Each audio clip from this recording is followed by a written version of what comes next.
Hello and welcome back to Nightly Nerds. I'm Tote. And I'm Ginger. And we're playing Until Dawn. Until Dawn. Get that totem again just in case. Was it a totem? It was a totem. Yeah, that's the one I thought was an owl and you're like, it's a frog. It's a frog. But I'm going to show you why I thought it was an owl. Okay, yeah. So look at it right there. Now imagine if it was flipped around and those were eyes in the top and those were ears. You see what I'm saying? I see that, but as soon as you grab it and you flip it over like, there's another leg, frog. Yeah, and its legs. It's easier to tell it's a frog on that side. It's the same face either way. Like, hold on. See, there's a face there, and if you look at the bottom, it's the same face. Yeah, I believe you. I'm just saying. That was just why it's like, I'm like, I see frog. Anyway, so I was talking to you before we started today. How I wanted to talk about. So, because this is what you do when you're on a diet, it's all you do is talk about it. I'm going to be like a white person eating Indian food for the first time. I'll have it once a year, but I won't shut the fuck up about it for 6 months. Exactly. So I've been doing keto for over 2 months now, and I just started it. Well, I didn't just start. I'm halfway through on a 10-day fast to put myself in like super ketosis or whatever. Just trying things out. Whoa. There's a buddy I've been talking about who's all hardcore into this stuff, and he's lost a ton of weight and looks freaking awesome. So I'm trying to do it too. But and I've been pretty good about it. I only had one. You could allow cheat days, and I decided not to have a cheat day for a whole like 2 months. I had one on Halloween. No. You were here for that. I don't want to go this way. And then I haven't, so I've been strictly following it. I'm also doing intermittent fasting, which actually makes it easier in my opinion. Not the 10-day fast though. 10-day water fast is what I'm doing now. Yeah. I did the whole they call it a saltwater flush. Yeah. You drink basically warm salt water and you shit it out like an hour later. It goes right through you. Yeah, it does. And it cleans you out. So I'm completely empty right now. Please stop moving. I'm running completely off of like the fat in my body. Yeah. But and it's not that horrible. But like day 3 I had some hunger pangs. Hunger pangs, is that how they say it? Yeah. But I wanted to talk about was people who get like, I'm not like a ketosis preacher or anything like that, because I think some people take it too far. It works for some people. Some people it won't work. If it works for you, good, and try it. But it's not going to cure things on you, No, it just helps you lose weight. And if it helps you lose weight in particular easier than normal, then good for you. Why did you try to open the door? There was wolves on the other side, right? Yes. Why would you want to go in there? I don't know. I want to go back to that hole because there was a spot I didn't explore because I thought that was the dangerous path because it looked like the dangerous path. And this seems more dangerous now? So can I go back down the hole? No, fuck. A duck. That's the door we could have come in, right? But we chose to go outside. We can go back in the hole, I guess. No, it was this way. Nope. Yeah, it's this way. What's that? What's that? Condemned. Okay. Yeah, we saw that already. Okay. So yeah, I'm going the way I want to go now.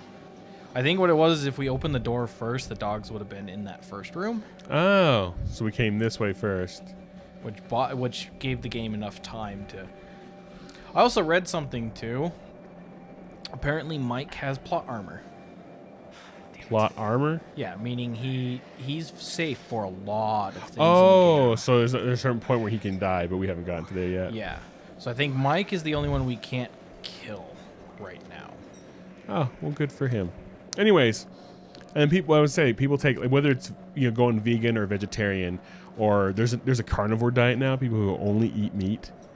Okay, so it was just showing me that I can whatever it is, low carb, high protein or high fat, which is ketosis or Atkins or those kind of things, whatever their diet is, but they turn it into like a religion. Yeah, yoga, healing crystals, chiropractic. They take it too far. You know what I mean? It's usually California. And then there's also, too. well, I won't say that, but I think what it is people who don't have a religion, that's what they do. They turn that thing into their religion. But Okay. I'm sorry you're gonna have to watch the same thing twice in a row. It's okay. I'm not paying attention anyways. I know. People are like, shut up, Corey, don't say anything. Larry's not paying attention anyways, guys. But as I was He'll only say, pay attention if something and then the other part of that happens. is like a lot of people will pull out like pseudoscience or even or things that have no scientific backing at all of any kind, and like, or they'll just say stupid stuff.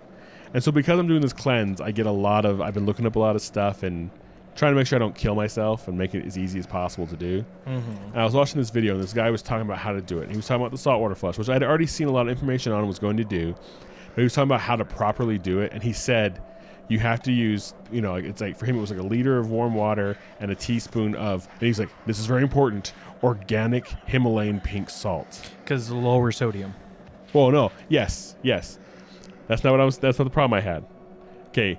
Himalayan pink salt overall is not much different than table salt. The upside is because it's larger granules, it's less sodium because you get more of a salt flavor with less.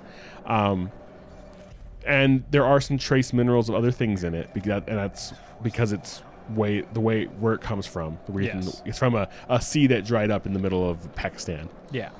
On the near the base of the Himalayas,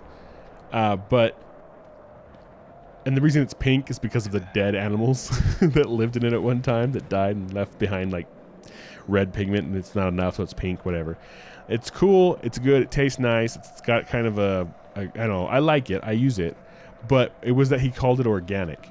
It's not. There's nothing organic about it. It can't be organic. One, it's not grown, so it can't be organic. Two, it's actually an inorganic compound. It's salt. Yeah. I was like, really? Organic means without and what he was without pushing pesticides. What he was without pesticides or modern fertilizers and stuff like that. What he was pushing was that it had to be make sure you buy the organic kind. I was like, what? I was like, maybe he meant like natural. I guess maybe people out there are dyeing salt pink. It's the only thing I could think of.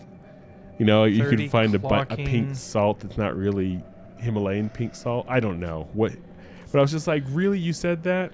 It just sounded so dumb. Then he also started pushing like this really specific apple cider. You have to use this apple cider because it's the only one that's this. And it's like, there are plenty of organic apple ciders out there. Don't have to be that brand. I don't know. It just kind of annoyed me. And like some people, like apple cider is one of those things too. People push a lot. And I've seen the benefits of it to a degree. I think you can use any cider, honestly. I think it's just the effects of the fermentation. Broken camera. So you're getting the benefit from. Yeah. But I've used it I had a wart on my foot once, and I went to the doctor. They froze it, cut it off, dug it out, and it kept coming back. I used apple cider vinegar on it a couple of days later, painlessly. I might add that because the other ones were very painful. Especially the freezing. The freezing was worse than cutting it out because the freezing like chilled me to the bone and it hurt for like a day and a half. But this was completely painless, and it just fell off on its own, and it died and never came back. So for that, I'm like apple cider all day long. I tried the creamer. It's like a little thing, like a Band-Aid, but it has like a solution on it you can put over it. That did nothing. Tried freezing it, tried cutting it off. Nothing. Apple cider worked. But for me, that's an anecdote for me. Right? It worked for me. If you want to try it and you have a wort, try it. I like a little bit of apple cider vinegar on a cotton swab, duct tape it over it, let it sit there and change it every 6 hours or so. To you, that's your snake oil. That's what works for you. That in that instance, I'm not saying it's going to cure all, but I'm saying there's people who do that, especially on the internet. They're just like, this is the cure all. But when they want to argue someone because it worked for them, that's really ignorant. Yeah. Well, it's even like stem cells, right? They seem awesome, especially not the embryonic. Those have been proven to like cause cancer, but like the adult spinal stem cells where they can regrow them and use them and stuff. Yeah. Even then, it's still like there's a 50-50 chance nothing will happen. It's not the end-all be-all. Like CRISPR, everyone thought it was going to be the end-all be-all when it came to genetically modifying humans, and now they figured out it can't. It really can only genetically modify like funguses and plants. Yeah. And some animal stuff. It's really hard. It might be the key to unlocking something that can, but CRISPR ended up not being that magic pill. Everybody wants a magic pill. That's what it is. Everybody wants that diet. Everyone wants the magic beans. Yeah, everybody wants that diet that will do everything. Everybody wants that lifestyle thing that will do everything. I think it's just like there's a combination. You have to find what works for you. So far, keto is kind of nice, but there's days where you just miss bread and sugar. Yeah. So bad. I think the reason you crave it too, I mean, there's going to be like I had like sugar withdrawal. I think I talked about that before. My lady had like a fever and the chills. We got a machete. We got a machete. Does he like all of a sudden? Okay, no, he stuck it in the hammer loop of his pants. Which makes sense. Man, I haven't seen carpenter jeans in a long time. Yeah, Those were a big thing in the 90s. My dad wore them all the time. I wore them in the 90s, in the early 2000s, all the time. I by proxy wore them all the time because my mother does not know how to buy clothes for someone that says they want it this kind of cut in this kind of way. You wanted the Jinko jeans? No, I wanted slim fit jeans. Oh, I can't stand that. I don't want skinny jeans. I don't want the pant leg to hang down below your crotch. To lightly hug my legs and be high up on the crotch. Mm-hmm. Because I chafe. Oh. Is that an electric chair of some kind? Yeah. Shock therapy? Because we're in a sanitarium. Sanitarium. What does I have a game called Sanitarium? We can do it. All right, everybody. That's going to end this episode of Nightly Nerds and Totes talk about diets and life and things. Dang, look at that. As always, meter. I am Tote. And I'm Ginger. And we'll catch you guys on the flipper side. Bye-bye. Hey, did you like that video? Well, if you did, click the box on the right for another. Click the box on the left for a playlist. Of course, you could always just subscribe by clicking the link in the middle. Come find us on social media. There are links in the description below. Don't be afraid to leave us a comment. Thanks for watching. I'm Tote. I'm Ginger. See you then. Bye.